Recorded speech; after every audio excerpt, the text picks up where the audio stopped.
When a company makes expenses, such as office rent, travel, or purchasing office supplies, expense account is booked in income statement.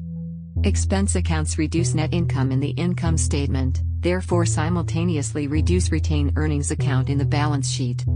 This is what happens to financial statements if the company pays expenses by cash.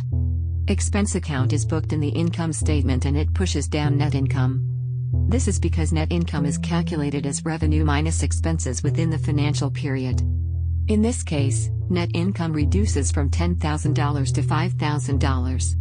Since the expenses are paid by cash, cash is reduced by $5,000. The journal entry will be debit expense $5,000, credit cash $5,000 to reflect the transaction.